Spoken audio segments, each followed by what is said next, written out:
Elas são vizinhas, todas localizadas num grande polo tecnológico do mundo, aliás, o maior, conhecido como Vale do Silício. Se essa região fosse um país, teria um segundo maior PIB per capita do mundo, maior que da Suíça e da Noruega. Mas você sabia que há 80 anos essa área era praticamente desconhecida e sem importância econômica? Hoje a gente vai descobrir como o Vale do Silício se tornou a capital mundial da inovação e o que isso ensina pra gente sobre investimentos e crescimento financeiro.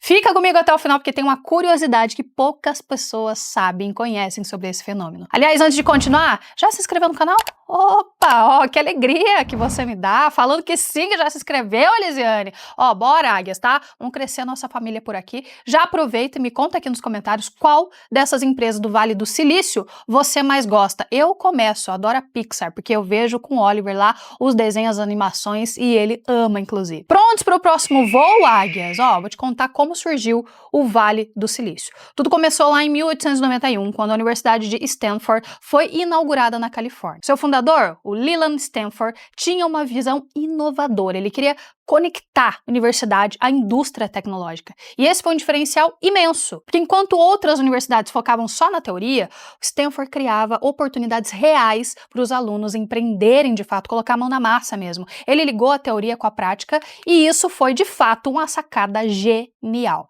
E foi assim que surgiu o famoso Parque Industrial de Stanford, criado pelo professor Frederick Terman, o pai do Vale do Silício. Esse espaço reduzia os custos para novas empresas e atraía talentos. Então, muitas pessoas queriam estar naquele lugar onde poderiam estudar e já aplicar ali tudo que elas estavam aprendendo em negócios reais. O Instituto de Tecnologia de Massachusetts e a Universidade de Harvard consideraram a iniciativa arriscada. Mas adivinha? Foi justamente esse risco que mudou tudo. O Peter Thiel, do livro De 0 a 1, diz que o maior segredo dos negócios é que ninguém tem a menor ideia do que está fazendo. Stanford saiu à frente, arriscou e ganhou. O incentivo de Stanford foi tão significativo que criou as primeiras grandes empresas tecnológicas. Você conhece a Hewlett Packard, é a nossa HP, famosíssima pelas impressoras, e claro, tem aí os notebooks, essa empresa foi fundada por ex-alunos da universidade.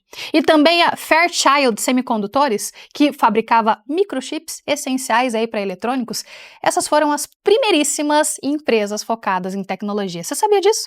Durante a Segunda Guerra Mundial e a Guerra da Coreia, o governo dos Estados Unidos começou a comprar esses produtos para usos militares. Isso injetou uma fortuna lá na região.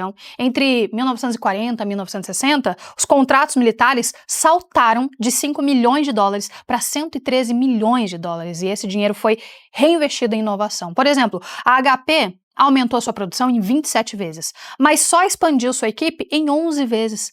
A Varian Associates multiplicou sua receita por 100, contratando apenas 4 vezes mais funcionários. A tecnologia ajudando os empresários a escalarem a produção sem precisar de tanta mão de obra. Esse ciclo de reinvestimento é um dos segredos de crescimento financeiro. Como diz Warren Buffett no livro O Jeito Warren Buffett de se Investir, o segredo da riqueza está em deixar seu dinheiro trabalhar para você, ao invés de trocá-lo constantemente por consumo. Só que nem tudo foi fácil, não.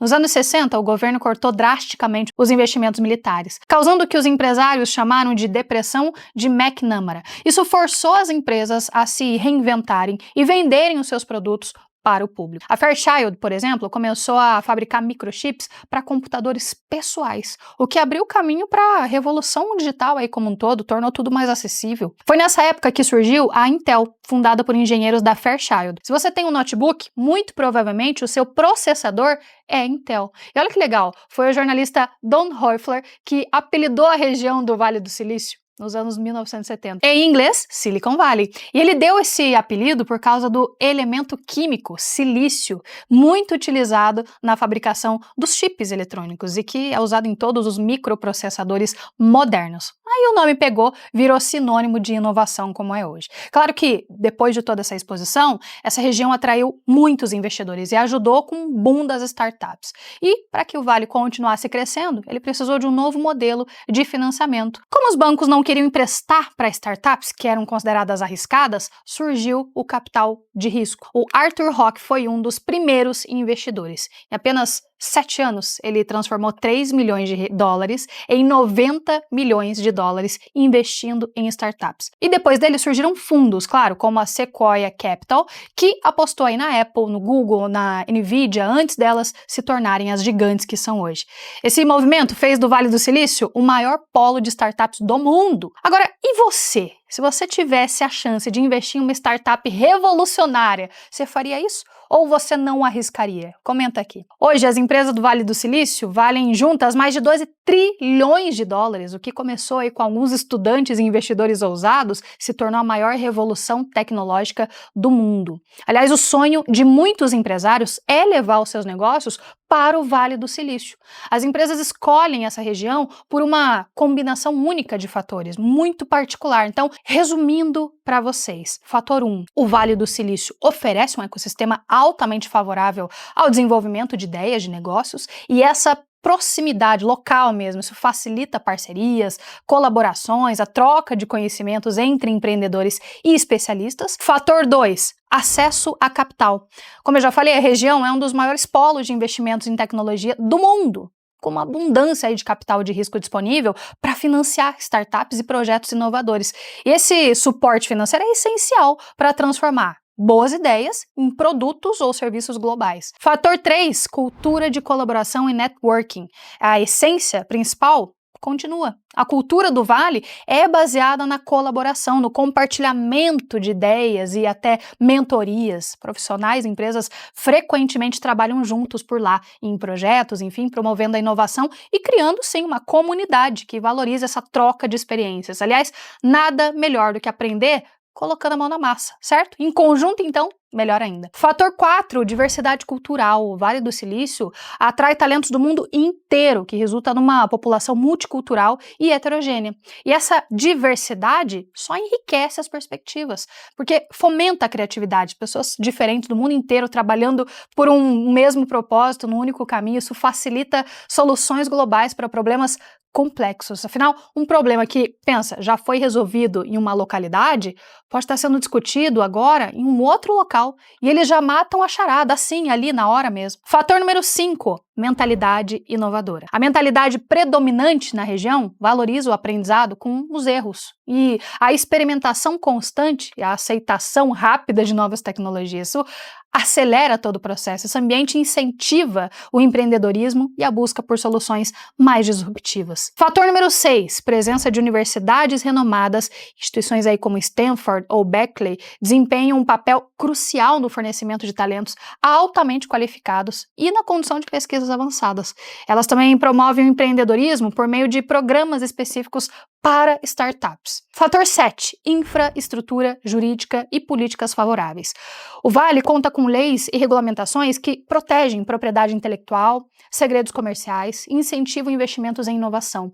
Isso cria um ambiente seguro para empreendedores e investidores. Fator 8, ambiente competitivo. A competição acirrada entre empresas pelo melhor talento impulsiona a criação de soluções inovadoras em prazos menores, mais curtos.